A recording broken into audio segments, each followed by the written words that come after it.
안녕하세요. 자기계발 및 마음건강 지킴이 LN입니다. 지혜스토리 9번째는 해체입니다. 우리의 일상에서는 자주 등장하는 키워드는 아닙니다. 그러면서도 여러분들의 삶에서 이런 것들이 해체였구나 라고 하는 그런 경험들은 있을 겁니다. 그래서 그 해체에 대해서 좀 살펴보고자 합니다. 이 해체라는 글자는 자크 데리다라는 프랑스 철학자가 사용한 키워드이고 그의 이론을 해체주의 철학이라고도 표현합니다. 왜 이 데리다는 해체라는 용어를 발견했느냐, 사용했느냐 하게 되면 우리가 일상적으로 성공하는 삶은 뭘까? 좋은 사람은 어떤 사람이야? 열심히 산다는 건 뭐야? 이런 질문들을 제가 이제 여러분한테 던졌을 때, 그리고 제 앞에 여러분이 5분이 실질적으로 존재한다라고 했고, 여러분들의 대답을 좀 들으면 5분이 대답이 다 달라. 그러니까 대답은 다 다른데, 왜 우리는 성공, 좋은 사람, 열심히 산다라고 하는 단어를 아무 문제 없이 쓰고 있지? 이것에 대한 이상함을 발견하게 됩니다. 그래서 이게 뭐의 문제일까? 라고 하는 고민을 했고 그 고민 끝에 이 데리다의 대답 중에 하나가 바로 해체이지 않을까 싶습니다. 자, 저의 인생을 가지고 저의 삶을 가지고 조금 더 비유를 해보겠습니다.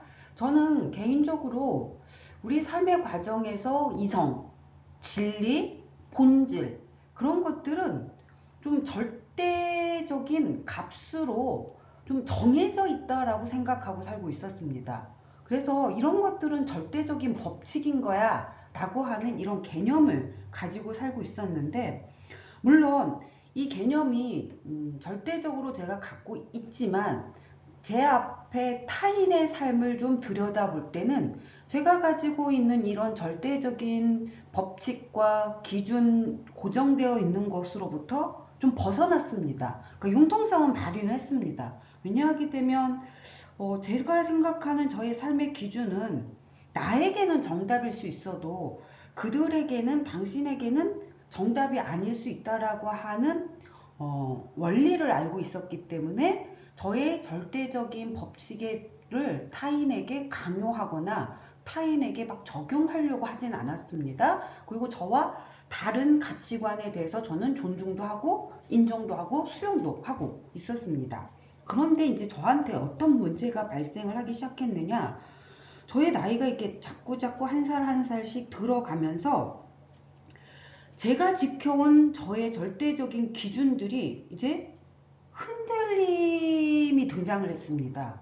이건 고정값이었는데 이게 왜 흔들리지? 라고 하는 경험들 그리고 흔들리고 있는 사이에 제 스스로한테 혼란이 좀 발생을 했고 그 혼란에 대한 답으로서 제가 좀 찾은 답은 바로 데리다라고 하는 철학자의 해체라고 하는 키워드였습니다. 잠깐 옆으로 세면은 이 데리다라는 철학자는 인간의 이성이라고 하는 것을 위협을 하는 철학계에서는 괴물로 평가되고 있는 사람입니다. 그래서 실질적으로 이 사람이 명예박사 학위를 받는데 캠브리지 대학에서 명예학 박사 학위를 받는데 주려고 했을 때 그 대학 내부의 구성원들 중에서 일부가 반대를 합니다. 인간이 지금까지 이성이다라고 생각하고 있는 어떤 절대적인 기준을 지키면서 그게 무엇인가를 탐색하려고 했던 게 바로 철학이었는데 그런 것들을 조금 뒤흔드는 사람이다 보니까 박사학위를 주는 것에 대해서 대학 교수내 찬반 투표를 붙여야 된다. 그래서 진짜 찬반 투표해서 박사학위를 받은 사람입니다. 왜냐하면 이 데리다는 하나 예를 들면 우리가 이제 어떤 사건이 발생했거나 어떤 상황이 있을 때 우리의 뇌에서는 그거 올바르다라고 해석도 할 수 있을 것이고 상대편에서는 그거는 잘못되었다라고 하는 해석도 할 수 있습니다. 그래서 올바른 해석과 그릇된 해석이 있는데 이 데리다는 이 올바른 해석과 그릇되어 있는 해석을 구별 자체가 불가능하다라고 표현한 거야. 그러니까 그동안의 이성과 진리와 본질이라고 하는 것들을 절대적으로 설명하려고 했던 이 철학의 영역에 뭔가 좀 반감, 저항을 했다라고 볼 수가 있겠지. 그래서 괴물로 좀 평가되고 있습니다. 자, 데리다가 말한 해체는 뭘까? 그가 말한 해체는 그러니까 사전으로 해체를 찾아보면 뭔가를 부순다. 그리고 의미가 있었던 거를 무의미하게 만든다. 그리고 절대적인 거는 존재하지 않아. 상대적인 것들이야. 이런 것들을 의미하는 것 아니었습니다. 이 해체는 우리가 너무나 아니면 제가 너무나 당연하게 믿어왔던 것들, 의미가 되었든 이분법이 되었든 위계가 되었든 그런 것들을 드러내고 흔드는 읽기 방식을 해체라고 표현했습니다.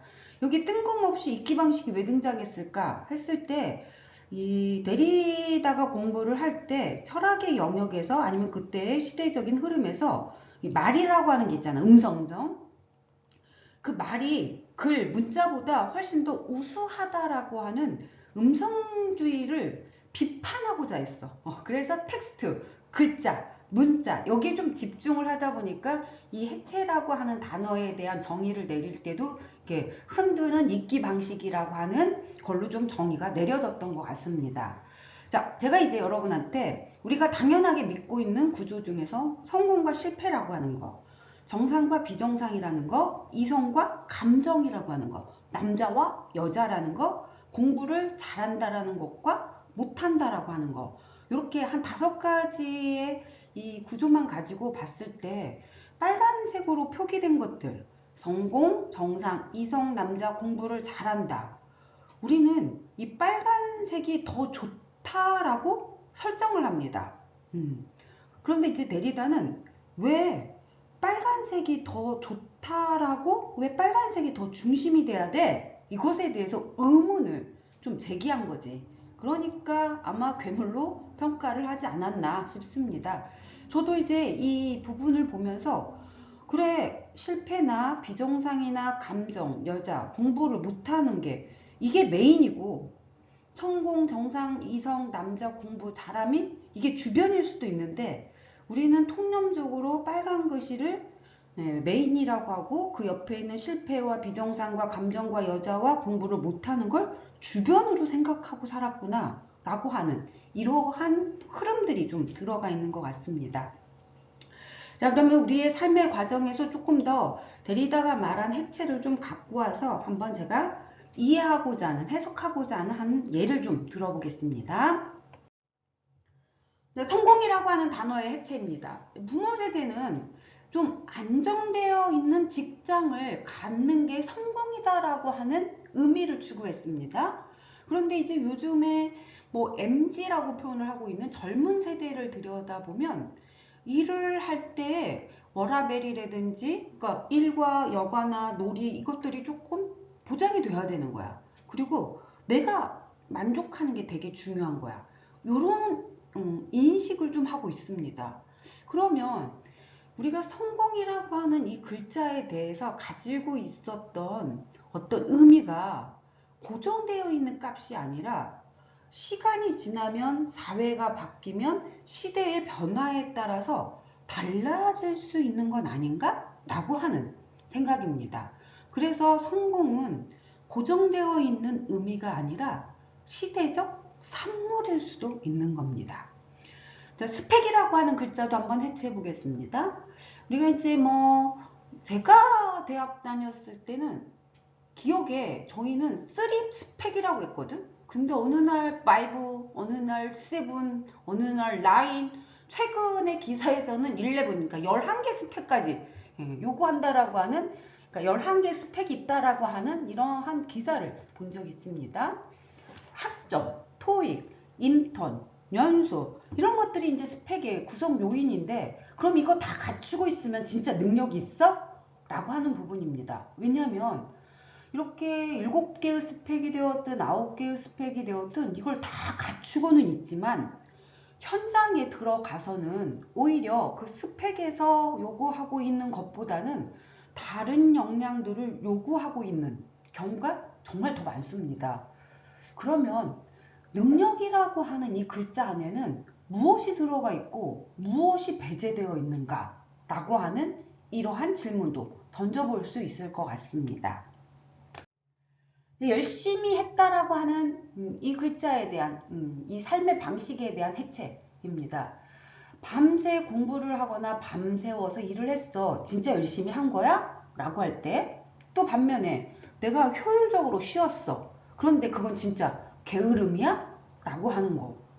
쉬었다라고 하는 건 게으름이고 밤새 일을 열심히 하고 진짜 열심히 한 건가? 라고 하는 이러한 삶의 태도에 대해서 그 기준을 누가 정한 것인가? 라고 하는 부분입니다.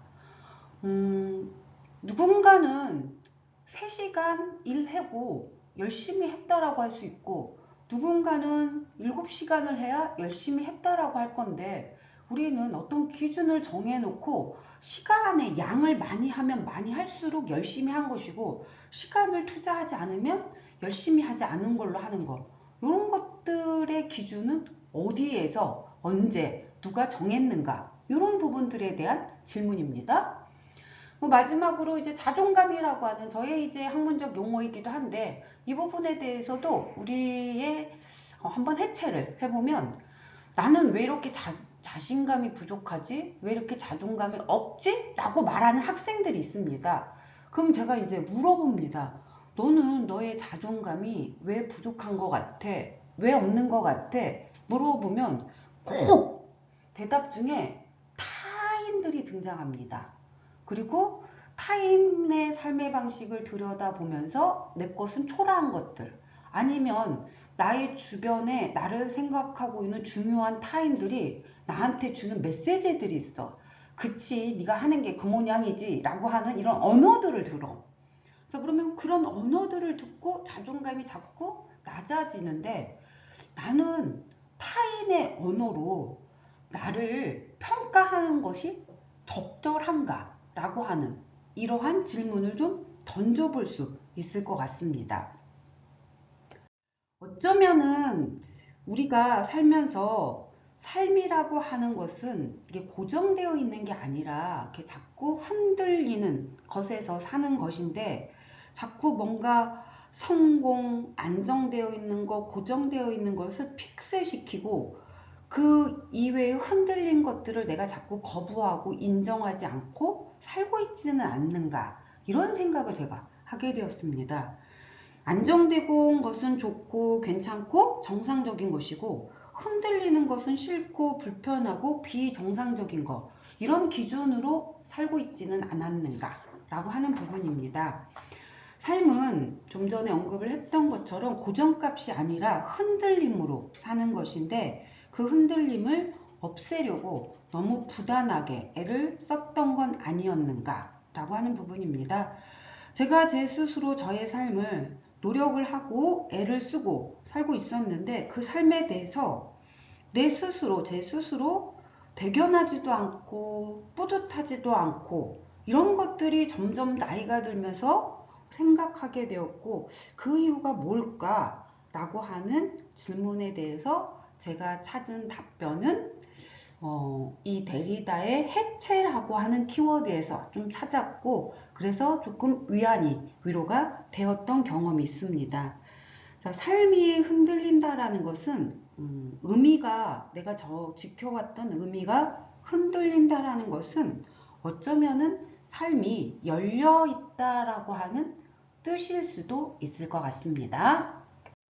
지혜는 지속되겠습니다.